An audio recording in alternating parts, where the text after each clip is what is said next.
Welcome to the Been There, Done That podcast with Angela Dunn-Cartledge.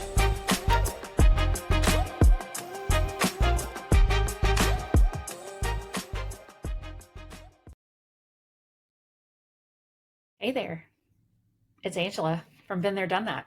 If you're navigating the wild, unpredictable world of grief, I want to invite you to something special. It's called Messy Mornings, and it's our free weekly newsletter filled with real talk, gentle reminders, and support that actually meets you where you are. Each week, I'll send you stories, reflections, healing prompts straight to your inbox. No fluff, no pressure, just the space to release, feel, and heal. You don't have to do this alone. Head over to donethatpodcast.com and sign up for Messy Mornings. It's totally free and it's made with you in mind. I've been there, and let's walk through this together. Hi, everybody. You're listening to the Been There, Done That podcast, and I'm your host, Angela Dunn-Cartledge, and I am here with Elizabeth Wilson. I cannot wait to have this conversation, Elizabeth. Thank you so much for being here. Thank you for having me. Yes, I'm Elizabeth. I am a memoir writer and finally published author. My new memoir, Lonely Girl, is releasing on June 22nd. So I'm here to talk about this process today. Angela, you've been so kind to have me on the podcast before to talk about the memoir writing process and what that looks like.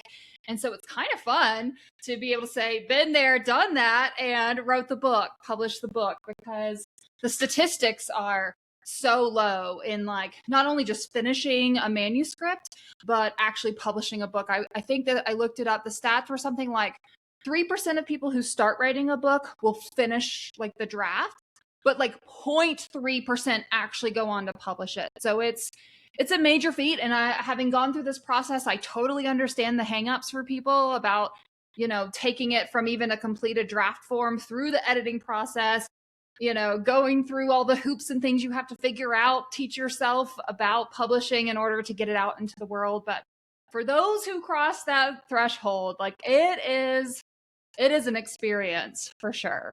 I can only imagine, and it inspires me. You inspire me and have been inspiring me. So I'm excited to learn more about your process and definitely about the emotions that you went through as you did. We talked a little bit about that the first time that you were on the show, but I really wanted to see what's shifted, what's changed for you. So I'll start there. Where have you seen the most evolution in your emotional journey and those kinds of things as you got closer to publishing? I think the biggest shift in kind of the later half of this, writing and publication process has been owning my story. Like when you first start putting it on the paper, you're kind of scared of it. A lot of us as writers are scared of it. We're scared to write the hard parts. We're scared to, just see it on the page. Like it feels very intimidating until you actually do it. And then you realize like, okay, it's maybe not as bad as I thought. But now for me, like when I look back at the beginning of writing versus now, just so much pride in my story, even the ugly, gross, bits and the parts that didn't go my way or the places where I fell short as a person, like just being able to own all of that and not feeling like I need to hide any of it. I was never, ever the kind of person that felt comfortable like promoting myself in any sort of way, talking about my, accomplishments or whatever. Like the times that you show up and in some new space and people are asking you like, oh, what do you do? What are you into? Trying to like get to know you. I was always very shy talking about anything about myself. And I think through this book and through externalizing my story, like letting it feel like it's its own separate entity, I no longer feel that shyness around it or the sense that, oh, why would they even care? Like, I think a lot of people should care about this story because I think so many people will see themselves in this story. And because I so strongly believe that now, it makes it so much easier when I go about like promoting, quote unquote, or marketing this book. It doesn't feel like promotion and marketing. It feels like I'm simply sharing a tool, a resource that I think could be so valuable to other people. And yes, it's my story, but it's something so much more, so much bigger than that. Because I know that as people read this story, what they are experiencing is a mix up between my story and their own experiences and whatever feelings that evokes for them. So it's actually not even my story anymore. It's simply a mirror. That's really powerful, because like you were describing the evolution of it being able to be its own entity, its own living, breathing thing, because that is what it is. And then for them they're going to have their own perspective on it as they read through it and as they connect with it, and all the things that happen throughout the story. And I think that is what I love about what you're describing, is that it is life in the shape and form of a book. It has four sides, and it has thickness, and it has all of those things, but the power that's within it is the important part. And I think that is such a cool metaphor for what we all go through as we evolve and as we grow in our lives. That's beautiful. That's so beautiful. I've had other memoir writers, as I've reached out to people and talked to them. I think you had Julie Sedler on this podcast, right?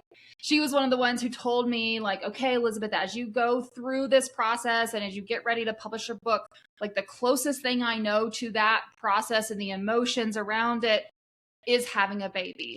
You go through this whole long pregnancy period, the writing, the editing, the pre-publication stuff. And then publication day comes, and it's a very exciting day, and there's a lot of fanfare around it. And then you kind of disappear into regular life after that. But this book, this entity goes out into the world and starts living its own life, and you no longer really have control over what that looks like, how it's interpreted, how it's received. It's one of the reasons why, as writers, we really can't get too hung up on the reviews or, anything, any of the feedback beyond what we get in the editing process with the people that we've hired to work with us in the process, because it just shapeshifts and does its own thing and has its own magic to it, and just goes out into the world. And childbirth is what I've heard it equated to the closest. I can imagine that perfectly, in that it does then become its own, living, breathing entity after. And that is, I think, where I wanted to go next, because I know from knowing you that the process was not linear. It was, and it probably isn't for anybody, where you just sit down, you write the book, you publish it, you move on. That's not really how it goes, especially in such an emotional genre as memoir. How do you feel like your process is more solid now than it was at the beginning? What do you feel is the strongest, maybe tips and tricks, but that even feels banal to say. What are the strongest things that you can offer to folks that are in that same boat as you? Having lived it, my biggest thing is dropping your expectation of what the process will look like. Not only have I heard that it's different with each book, I've only written the one, so I can't speak to that part yet, but you've got to just let it be. I think so many of us as writers, I know I did this especially early on. I'm like, okay, tell me the process. I'm very analytical. I'm very logical. I want to know, okay, what's step one? Okay, brainstorming. Okay, outlining. All right. And then what's step two? Okay, let me do a character sketch, or figure out my subplots. But it's just creativity does not operate in those sort of boxes. And the biggest advice I can give is just to, as a writer, let yourself just be in it. There were plenty of moments where I did massive rewrites. I got divorced a couple of months into writing this book, and it massively changed the content, the structure of the book. Another point, I cut 30,000 words from the beginning of the book to correct the pacing, because the true inciting incident, which is usually falls around page 50 of a book, was way too far into the story. And so I had to cut all of this kind of background information, right? And some of it is still in there in the form of flashbacks, like flashbacks to my wedding day, flashbacks to key moments in my life, but it's no longer told like fully chronologically. And that's the lesson that I'll be taking into writing whatever comes next for me, is like just letting the process be the process, whatever that looks like. Not fearing the times where you're doubting if it's making any sense, not worrying about the fact that you haven't been motivated to touch it, or your schedule's been crazy for the last couple of months and so you haven't really put any significant work into it. I pretty much took every single summer off from starting this book in January of 23 until now. Every single summer I had childcare responsibilities, or I was in the middle of a divorce, or, there was other things going on in my life that pulled me away from this book. And this book is perfectly fine, despite the fact that I had to take the summers off. So I think that's probably my biggest insight to share with anyone who's, working on their first book, trying to figure their way through their process, is that it is going to be very individual, both to the person and possibly to the genre, to the book that you're writing specifically. And just let that be. Like, don't judge yourself for it. Don't create these, really strict standards for yourself. It'll come, it'll happen. You'll eventually get to this point. For me, it's taken 3.5 years. I've never worked this like doggedly and long on a project without having any kind of tangible, results to show for it, other than some completed drafts, but nothing I could really put out into the world yet. It can be a long process, but don't judge it. Don't try to manage it. It is what it is. Yeah, I really feel that especially like I said, in this genre where you're really, it's your personal story, the things that you walked through, to be able to put that out into the world. You do have to separate from it a little bit in that way, because otherwise I can only imagine how much you get wrapped up into, what are people going to say? What are people going to think? What is this going to look like, kind of things. And that, I really loved what you said there about it being day in, day out for 3.5 years, except for the summer breaks, which I think everybody needs. We can't sprint for that long and expect to get there, and still be sane at the end.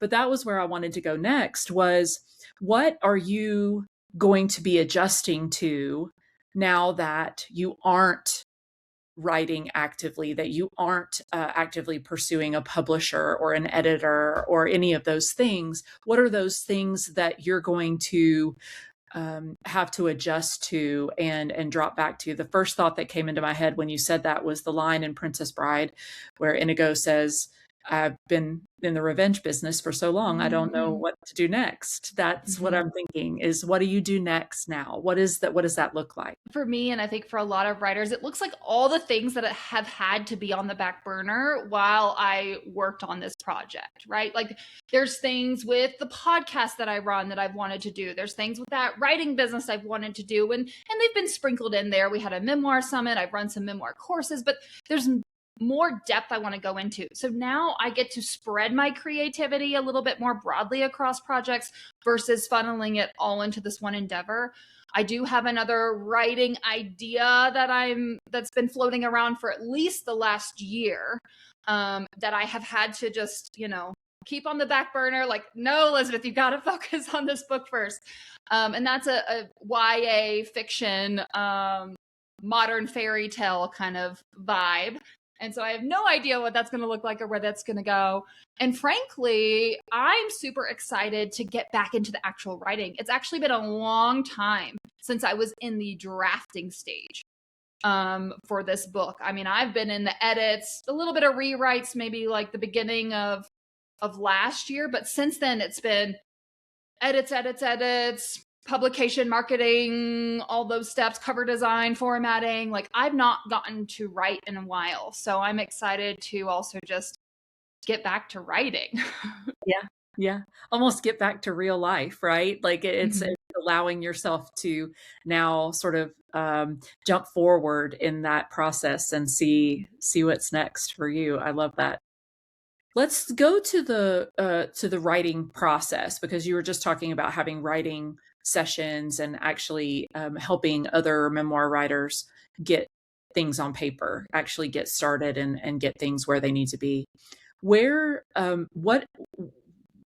what's the next step there? I know you said there will be more sessions and those kinds of things, but where do you see the next year for your writing coaching going? Mm-hmm. So I've started taking on one-on-one clients, which has been really fun. And that is something I only added starting in like April or May.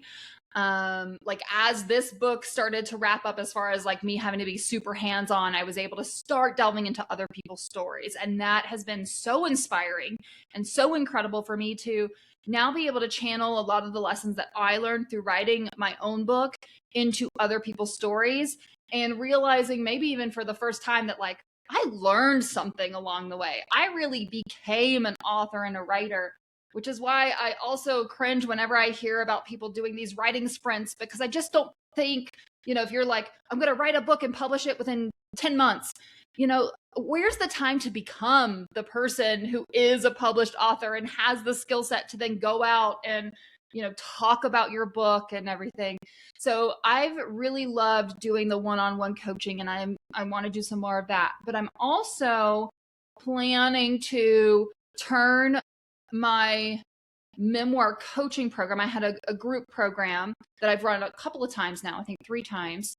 I would like to turn that into a lower cost DIY, self-paced, downloadable type course with some options for, one-on-one meeting check-ins along the way. I know there's so much value in there, and I'm trying to figure out how to make it more accessible to people, both financially, but also timing wise. Because when I've run it as a 6 or 8 week program, it's obviously isolated to that particular time frame. It meets once a week at a particular time. And so I know there are people that want this level of guidance, insight, and help, but that just doesn't work for their schedule, or they don't want to do it in 6 weeks, or even the ones who I've had do it in the 6 weeks, they'd like more time to digest the material. And while I have it set up so that they can return anytime I offer the course at no additional cost, like I think having something that people can do at their own pacing would be really helpful, especially with the memoir genre, because as you've highlighted, like there are certain times when we're ready in our life to approach something and other times where we need to pull back. And I think that ultimately that kind of intro material that course has comprised would be best as a self-paced program.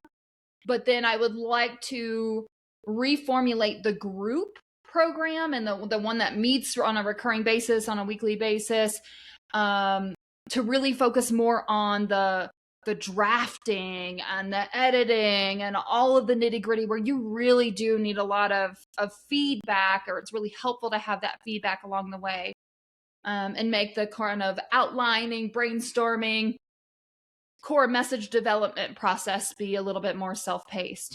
I love that. And it really speaks to what you were saying earlier about reducing your expectation around how long it takes or what that process looks like. Because for a lot of us, and you just highlighted it brilliantly when you said that sometimes we have to jump in full body into the story, and sometimes we have to pull back to give ourselves time to evolve and be ready for the next steps. That I love that gives the author freedom to be able to do that at their own emotional pace, but also at the pace that they're writing. That's really cool. Can't wait for that. Also struggled to find 8 weeks that I could fully pour into it and everything. So this will allow me to meet everyone wherever they're at. And if I do end up having, some people that are going through it at the same time, I'm happy to throw them together in a Zoom room so we can, have that added camaraderie and such. But I think it'll just help meet people where they're at in the process. I love that. Tell us about the book. Tell us about what you're bringing to the world and how someone can connect to that from their own story. So the book is called Lonely Girl, An Unexpected Love Story.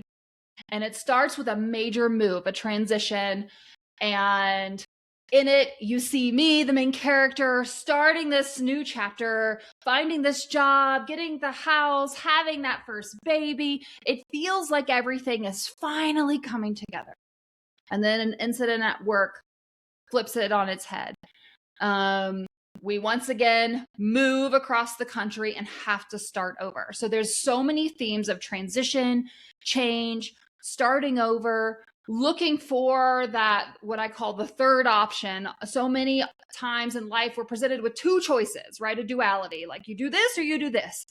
And there are multiple times within the book where you see me find a third option, something that works better for me, that is more true to me, to who I am, to what I value.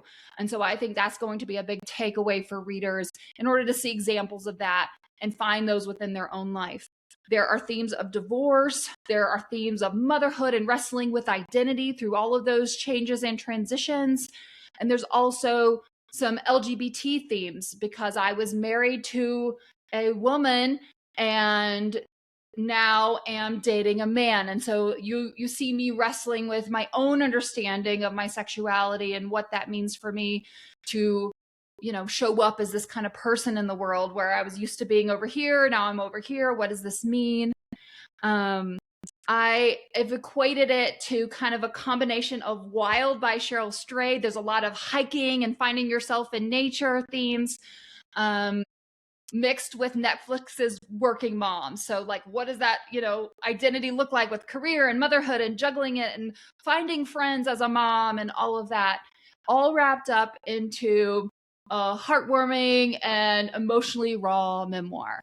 The writing is very, very clear. I don't use a lot of flowery language. It's not poetic at all.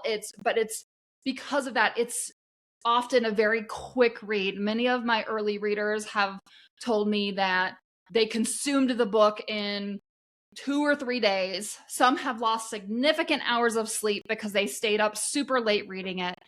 And I just leave it all on the page. So if you're into that kind of style, like Untamed by Glennon Doyle, where she just lays it all out, then I think you'll resonate with this writing style in Lonely Girl. Perfect. Tell us about resilience and what that means to you. For me, I've come to realize that resilience is almost the opposite of avoidance. So much of my life, I was so focused on just avoiding the issues, right? Like, I can keep myself safe by just avoiding this and avoiding that. And so as I've learned to just kind of embrace and accept life and tap into that resilience, what that looks like for me is having that trust and belief in myself that no matter how bad life looks, no matter how crazy life gets, that I have the confidence in myself that I will find my way through it. And that it could look really gross for a minute and it could be really sticky and I may feel a bit lost, and that's okay. It's part of the process. And as I've written this memoir, as I've reflected back on these, key moments in my life, I can see so clearly that my biggest areas of growth have come from my biggest times of challenge. And so I just have a different approach to hardship and challenge now. I mean, at this point, I'm just like, plot twist. This is going to be great for the next book. Let's see where this goes. How am I going to figure this out? Already, I think I've just started act 2 of my next memoir. So I've been journaling like crazy, but I know some of the stuff I'm going through right now is all a part of this process. But I've just, through the writing, through the becoming that's happened as I've written this memoir, I've just come to view any sort of opposition or challenge or hardship in such a lighter way because I trust myself to get through it. I can see so clearly how I could always get through it. It's not like this is a new skill. It's just a new understanding of myself and trust and belief in myself. Love it. I love it. And I mean, like I said, I know you a little bit, but I know enough about you to feel it. So it's really, really amazing to see that happening. What have you grieved in this process? I have grieved some innocence. You know, as I've been able to take a little bit more of a bird's eye view on things, I was really good at making excuses for people before. And, you know, and now I can't do that in the same way. I can't sugarcoat things in the same way. And so that means I actually have to deal with some things sometimes now that I used to be able to brush under the rug, because now I won't tolerate being unappreciated, being taken for granted, being walked all over. I was a classic people pleaser, much to my own detriment, both physically and mentally. So that means that life's a little harder because I do have to deal with these things. I've now, they say, as you put up boundaries, there's more work because now you have to enforce the boundary.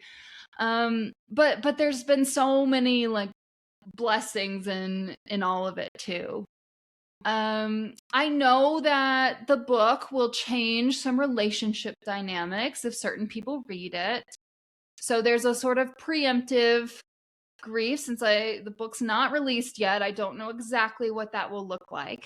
But I just anticipate that to some degree that's going to happen. And however that happens, it's meant to happen. It has to happen. This is my truth. I've putting it out there. There are people who will have different truths from me about these same situations, and there's a real possibility that it could have an impact, on my life. And that's a part of it. I mean, I changed the name of my ex-wife.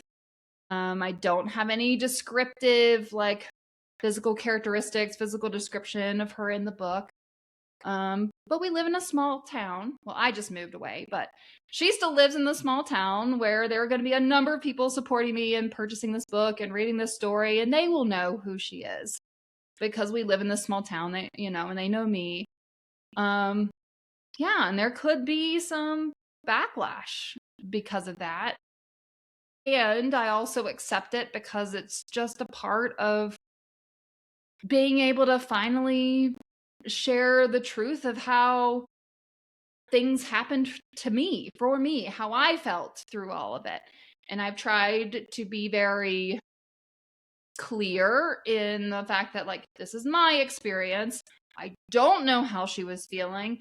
Most of things were not being communicated. I was trying to read tones and read body language and read mood shifts and read context into text messages to even figure out where she was most of the time. So I'm very upfront about the fact that she can have a totally different experience of all of this, the ending of our marriage, than I do. But this is simply from my perspective. Yeah.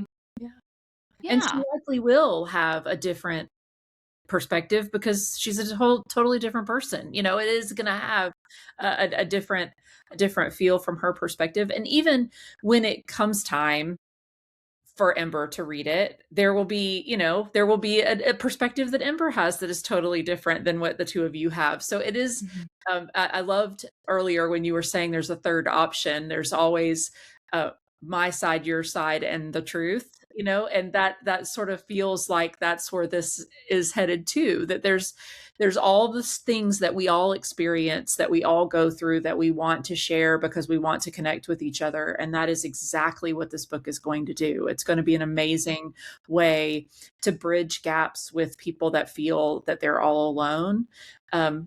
Hence the title, and that there's no reason to keep those things to ourselves. And so I love that we're doing this again, that we're seeing how things have shifted for you and what that looks like. And of course, with the joy of the birth of the book, that's going to be just totally, it's going to be totally amazing. I'm going to be across the country, like jumping up and down and, doing a victory dance with you, So I guess where I wanted to go last is just if you could go back in time and tell Elizabeth in January of 2023 what to do, what would be your piece of advice you would give her? I don't know that I would tell her anything.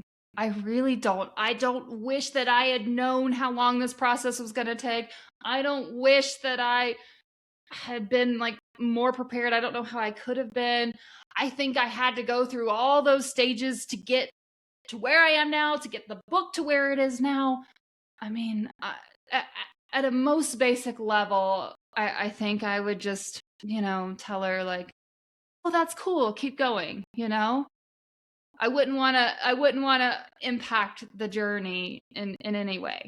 Yeah. Don't give up kind of thing. Yeah. Mm-hmm. Yeah. I love it. I love it. Well, we already know what day the book is releasing. Mm-hmm. Where can we find the book once it's released? So once it's released, you can order it on Amazon. Currently, the ebook is available for pre-order, and on June 22nd, the paperback will be available for order. If you want to support me as an author, the best way to order the book is actually through my website, whisperedwisdompress.com.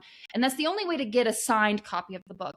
It's the same list price as Amazon, but because of the way the fee structures work and everything, I keep a significant more of the cost, like $5 instead of $1, compared to when you purchase on Amazon. So as supplies last, whisperedwisdompress.com, you can place your order there, or you can also choose to use Amazon, particularly for those people who are outside of the US who I cannot ship to.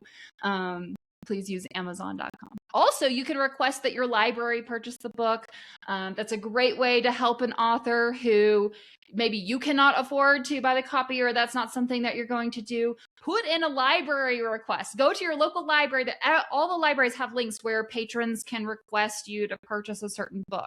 So if you can get this book into your local library so that even more people could read it, I would be so grateful. That's a really cool option. I didn't know that was a thing. So that teaches me something, but also gives us the chance to get the book out into the community that much quicker. So that's amazing. I love that. You also have a website. Tell everybody what your website is. Yeah, so the website is Whispered Wisdom Press. Well, I want to ask you to leave us with a parting shot. So if we had needed one practical item that we could take away from this episode and immediately apply it to our lives, what would you say?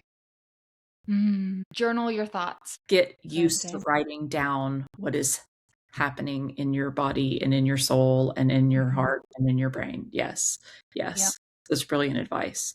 It's the one thing that I think people get the most uncomfortable with in this process, because it requires being still, which we're not very good at as humans, and then getting really vulnerable. So I love that. That's amazing. Thank you again for being here, for being a part of my world, for just being you in all the ways, big ways and small ways. Thank you for this book, because I think it's going to change lives. I can't wait for the world to get to it. Well, thank you for having me back. Thank you for being such a huge supporter of this book. And I hope the right people will find it. Yeah, it will. It will happen. I know it.